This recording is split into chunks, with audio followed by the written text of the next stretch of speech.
రామ్టాక్కి తిరిగి స్వాగతం. రాహుల్ గాంధీ ఎట్టకేలకు 2 నెలల తర్వాత బయటకు వచ్చాడు. ఎగ్జాక్ట్గా సెప్టెంబర్ 1వ తేదీ బీహార్లో చివరిసారిగా చూసాం ఈ దేశంలో. ఎందుకంటే ఆ రోజు ఓటు అధికార యాత్ర చివరి రోజుగా సెప్టెంబర్ 1న చూసాం. 2 నెలలు మర్చిపోయాడు. మళ్ళీ ఆ బీహార్లో నిజం చెప్పాలంటే ఏ మాటకు ఆ మాట చెప్పాలా, కాంగ్రెస్ క్యాడర్లో ఒక రకమైన జోష్ వచ్చింది ఆ యాత్రతోటి. అదే గనక కంటిన్యూ చేసి ఉన్నట్టయితే రాహుల్ గాంధీ, కాంగ్రెస్ పార్టీ పరిస్థితి ఇప్పటికన్నా బెటర్గా ఉండేది. ఎన్నొస్తాయి ఏంటి చెప్పను, కానీ ఇప్పటికన్నా బెటర్గా ఉండేది. కానీ 2 నెలలు కనీసం బీహార్ మొహం చూడలేదు. మధ్యలో మోడీ ఎన్నిసార్లు వెళ్ళాడు అంత బిజీ షెడ్యూల్లో కూడా. ఇది రాహుల్ గాంధీ స్టైల్. ఎలా అభివృద్ధి అయింది పార్టీ. రేపు 29వ తేదీ తిరిగట బీహార్ ఎన్నికల ప్రచారం మొదలు పెడతాడట. ఎన్నాళ్ళు ఉందండి? నవంబర్ 6 మొదటి ఫేజ్ ఎన్నికకి 4వ తారీఖు ప్రచారం ముగిస్తారు 5 గంటలకి. అంటే కనీసం వారం రోజులు కూడా లేదు. ఇప్పుడు ప్రచారానికి వచ్చాడు అంటే మొక్కుబడిగా వచ్చినట్టే కదా. అంటే ఏదో అసంతృప్తి ఉంది ఆయనకి. నా మాట వినలేదు తేజస్వి యాదవ్ ఆధ్వర్యాన జరుగుతున్న ఎన్నికలు అనేటువంటిది ఎక్కడో లోపల రాహుల్ గాంధీకి ఉంది. ఆ లుక్కలు చివరికి ఎక్కడ దాకా వెళ్ళిపోయిందంటే, ఆయన 2 నెలలు మొహం చూపించకుండా బీహార్కి ఉండటం జరిగింది. అసలు ఎక్కడున్నాడో తెలియదండి. కొలంబియా నుంచి ఎటు వెళ్ళాడో, ఎటు వచ్చాడో, ఎప్పుడు ఇండియాకు వచ్చాడో ఎవరికి తెలియదు. ఒక ఎల్ఓపి లీడర్ ఆఫ్ అపోజిషన్ ఇంత ట్రాన్స్పరెంట్గా లేకుండా రహస్యంగా ఆయన వ్యక్తిగత జీవితం ఉండటం అనేది చాలా ఆశ్చర్యంగా ఉంది. సరే, ఇప్పుడు కాంగ్రెస్ పరిస్థితి ఏంటి? క్యాండిడేట్లు అయిపోయింది. 61 మంది పోటీ చేస్తున్నారు. ఇందులో మళ్ళీ ఫ్రెండ్లీ కాంటెస్ట్లు ఉన్నాయి.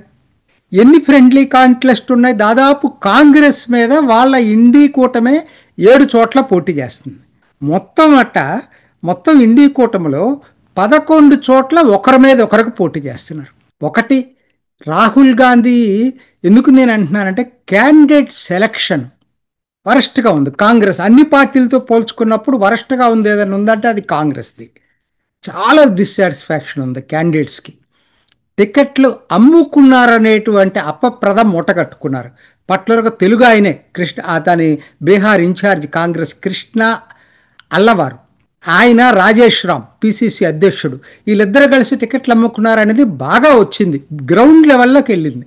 సరే, ఇప్పుడు 11 చోట్ల చూడండి ఒక్కసారి.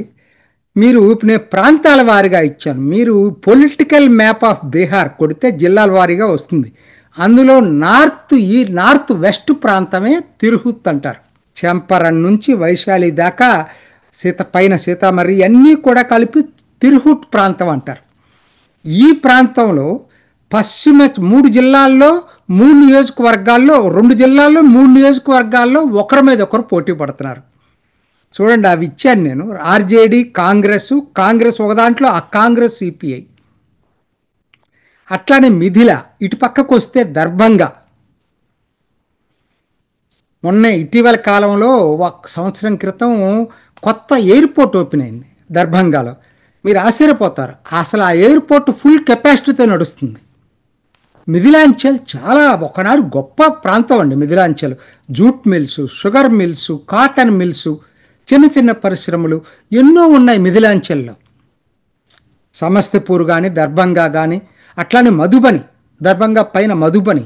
అసలు మధుబని పెయింట్స్, మధుబని ఆర్ట్ చాలా ఫేమస్, ప్రపంచ ప్రసిద్ధిగాంచింది. సరే, ఇవాళ అది చాలా వెనకబడిపోయింది. కానీ దర్భంగా ఓపెన్ చేసినప్పుడు ఎట్లా ఉంటుందో అనుకున్నారు. బ్రహ్మాండమైన నడుస్తుంది. సరే, నేను ఇది వచ్చింది కాబట్టి సందర్భం చెప్పాను. మిథిలా దర్భంగాలో గౌరబౌరం అనేటువంటి కాన్స్టిట్యున్సీలో విఐపి, ఇప్పుడు ఉప ముఖ్యమంత్రి క్యాండిడేట్ పెట్టాడు కదా ఆయన, ముఖేష్ సహాని, ఆయన ఆర్జేడీ పోటీ చేస్తున్నారు. మగధ అంటే పాట్నా పక్కన ఉన్నటువంటి నలంద, బేగుసరా ఇవన్నీ కలిపి దీంట్లో 2 నియోజకవర్గాల్లో కాంగ్రెస్ వర్సెస్ సిపిఐ. ఇక్కడ 2 చోట్ల కాంగ్రెస్ వర్సెస్ సిపిఐ. తర్వాత అంగ ప్రాంతం కింద సౌత్ ఈస్ట్కి వచ్చారనుకోండి, భాగల్పూర్, జాముయి ఇవన్నీ అంగ ప్రాంతం అంటారు. అంటే ఇప్పటిది కాదు, అది అప్పుడు అంగరాజ్యం నుంచి వస్తుంది. అది భాగల్పూర్లో జిల్లాలో 2, జమ్మూలో 1, ఆర్జేడీ కాంగ్రెస్ మధ్యనే పోటీ. జిల్లా మొత్తం 3 జిల్లాలు 3 చోట్ల ఇండి కూటమి మధ్య పోటీ జరుగుతుంది. తర్వాత భోజ్పూర్ అంటే మీకు సౌత్ వెస్ట్కి రండి, కిందకి. ఇక్కడ పొలిటికల్ మ్యాప్లో చూస్తే మీకు దొరుకుతుంది. 4 జిల్లాలు ఉంటాయి. పైన బక్సర్, కైమూర్, రోహతాస్, భోజ్పూర్, ఈ 4 కలిపి ఒకనాడు ఒకటే జిల్లా అండి. షహబాద్ అనే ఒక జిల్లా ఉండేది. చాలా ప్రముఖులు ఉన్నారు ఈ జిల్లాలో, ఈ ప్రాంతాన్ని నుంచి. బాబు జగ్జన్ రావు అక్కడే, ససారాం, ఇంకా చాలామంది ఉన్నారు. అసలు చెప్పడానికి మారిషస్లో పాలకులందరూ భారతీయ సంతతి వాళ్ళందరూ ఈ ఏరియా నుంచి వెళ్ళారు. భోజ్పూర్ ఏరియా ఇది పర్టికులర్గా. ఇది ఇక్కడ కూడా 2 జిల్లాల్లో ఆర్జేడీ, విఐపి, కాంగ్రెస్, సిపిఐ పోటీ చేస్తుంది. ఈ భోజ్పూర్ని గురించి కూడా చెప్పాల్సిన అవసరం ఉంది. ఒక్క ప్రసిద్ధ వ్యక్తులు ఉండటమే కాదు, ఇక్కడ దళిత జనాభా చాలా ఎక్కువ ఈ భోజ్పూర్ ఏరియాలో. రెండోది ఓబీసీ జనాభా ఉంది. ఇక్కడ కమ్యూనిస్టులకు కూడా ఒక విధంగా సిపిఐ ఎంఎల్కి బాగా గట్టిగా పట్టున్న ప్రాంతం ఇది. అట్లనే బీజేపీ అత్యంత బలహీనంగా ఉన్న ప్రాంతం. 1-2 జిల్లాల్లో అయితే ఒకటి కూడా పోటీ చేయట్లేదు. అందుకని ఏం చేసింది ఎన్డీఏ ఈసారి, ఇక్కడ ఎల్జేపీకి, చిరాగ్ పాస్వాన్ పార్టీకి, హామ్కి, జితిన్ రామ్ మాంజీ పార్టీకి, ఉపేంద్ర కుష్వా పార్టీకి ఓబీసీ తరఫున వీళ్ళకి ఎక్కువ మెజారిటీ స్థానాలు కేటాయించింది. సో చూడాలి ఇది ఎంతవరకు కమ్యూనిస్టు వర్సెస్ వీళ్ళ మధ్య ఎలా ఉంటుంది, ప్రజల్లో ఏది ఎక్కువగా ఉంటుంది అనేది చూడాల్సిన అవసరం ఉంది. ఇది పోగా సరే, ఇప్పుడు ఇవ్వండి 11 స్థానాలు. నాకు ఒక్కటేనండి, దీనికి కారణం ఒక్కటే. చాలామందికి ఎందుకు ఇట్లా ఉందనే దానికి ఒక్కసారి మనం వెనక్కి వెళ్దాం. కాంగ్రెస్కి ఎప్పటికైనా పోటీ బీజేపీ కాదండి. కాంగ్రెస్ బీజేపీ మీద పోటీ పడాలంటే ముందు బీజేపీకి వ్యతిరేకమైనటువంటి స్పేస్ అంతా కాంగ్రెస్ తీసుకోగలగాలి. ఎవరు అడ్డున్నారు కాంగ్రెస్కి? ఇండి కూటమిలో పార్టీలే అడ్డున్నాయి. బీహార్లో ఆర్జేడీ అడ్డుంది, పశ్చిమ బెంగాల్లో తృణమూల్ కాంగ్రెస్ అడ్డుంది, తమిళనాడులో డిఎంకే అడ్డుంది. అంటే ఎందుకు చెప్తున్నానంటే వీళ్ళు ఇండి కూటమిలోనే పరస్పర విరుద్ధ శక్తులు. ఎందుకంటే కాంగ్రెస్ గ్రో కాకుండా ఉండటానికి అడ్డుపడుతున్నటువంటి శక్తులన్నీ ఇండి కూటమిలోనే ఉన్నాయి. ఇది కాంగ్రెస్ ఎంత తొందరగా గ్రహిస్తే అంత తొందరగా అది అభివృద్ధి అయింది. సో ఇది ఇంపార్టెంట్ పాయింట్. సో తర్వాత చూసుకున్నప్పుడు ఈ దీంట్లో మీకు ఇంత దీంట్లో 11 చోట్ల పోటీ ఉన్నా కూడా గ్రౌండ్ లెవెల్లో మాత్రం యుద్ధం ఉందండి. ఏదో ఆటోమేటిక్గా ఇండి కూటమి డేలా పడిపోయింది, మొత్తం ఎన్డీఏ వైపు ఉన్నారు అనుకోవటానికి వీల్లేదు. కారణం ఏంటి? బీహార్ అంతా కుల సమీకరణలతో కుళ్ళిపోయింది అనకూడదు. తేజస్వి యాదవ్ మీద ఇన్ని అవినీతి కేసులు ఉన్నాయి కదా, అయినా యాదవులందరూ తేజస్వి యాదవే సీఎం కావాలని కోరుకుంటున్నారు. ముస్లింల్లో సంశుద్ధులు లాంటి అరాచక శక్తులు వచ్చారని కదా, అయినా ముస్లింలందరూ కూడా తేజస్వి యాదవ్ కావాలని కోరుకుంటున్నారు. సరే, యాదవులు కోరుకోవటానికి వాళ్ళ కులమని, ముస్లింలు ఎందుకు బీజేపీ రాకూడదని. అట్లానే మరి కమ్యూనిస్టులు ఒకనాడు విప్లవకార పార్టీ అని చెప్పుకున్న సిపిఐ ఎంఎల్ కూడా ఇవాళ తేజస్వి యాదవ్ సీఎం కావాలని కోరుకుంటుంది. కారణం ఏంటి? బీజేపీ రాకూడదని. ఇది ఇక్కడ దీంతో ఏమైపోయింది, గ్రౌండ్ లెవెల్లో కాడి కింద పడేయలేదండి. వాళ్ళు బాగానే ఫైట్ ఇస్తూ ఉన్నారు, ఏమైనా జరగవచ్చు అక్కడ. అంటే ఒక్కటేనండి దీంట్లో అర్థం ఏంటి, అవినీతి పరుడైనా పర్వాలా మావాడై ఉండాలి, అసమర్థుడైనా పర్వాలా మావాడై ఉండాలా, అరాచకవాదైనా పర్వాలా మావాడై ఉండాలా. ఇది బీహార్ ఎన్నికల మనోగతం.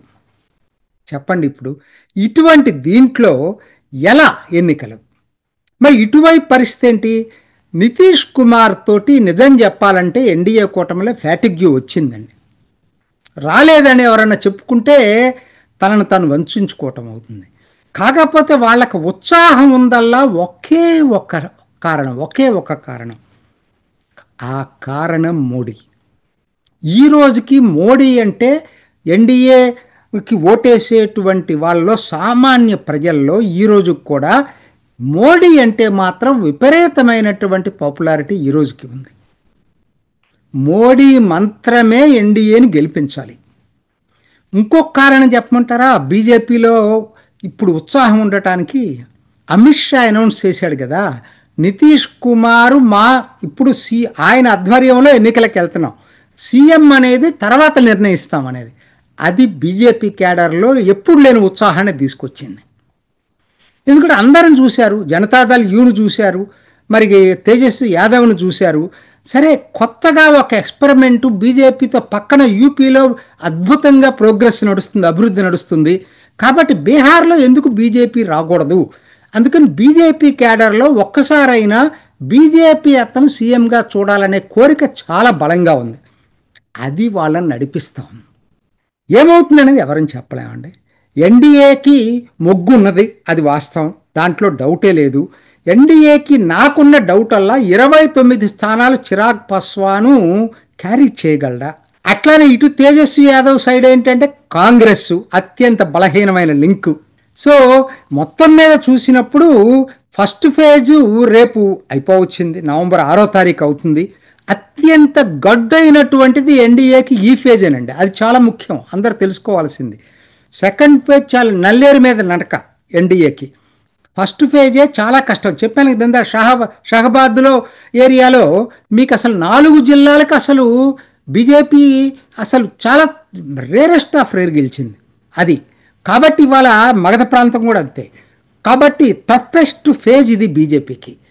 దీంట్లో కనుక 50-50 తెచ్చుకోగలిగైతే ఫస్ట్ ఫేజ్లో, సెకండ్ ఫేజ్లో ఆటోమేటిక్గా బీజేపీకి ఎన్డీఏ కూటమికి ఎడ్జ్ అయితే ఉండే అవకాశాలు ఉంటాయి. ఇది ఈనాటి రామ్ టాక్. ఇంకొక ఎపిసోడ్లో మళ్ళీ కలుసుకుందాం. నమస్తే. చూసారు కదండి, మరి ఈ వీడియో కనుక మీకు నచ్చినట్లయితే ఒక లైక్ కొట్టేసి మీ అభిప్రాయాన్ని కూడా కామెంట్ బాక్స్లో తెలియజేస్తూ ఇలాంటి ఇంట్రెస్టింగ్ అప్డేట్స్ కోసం మా ఛానల్ని సబ్స్క్రైబ్ చేసుకోండి.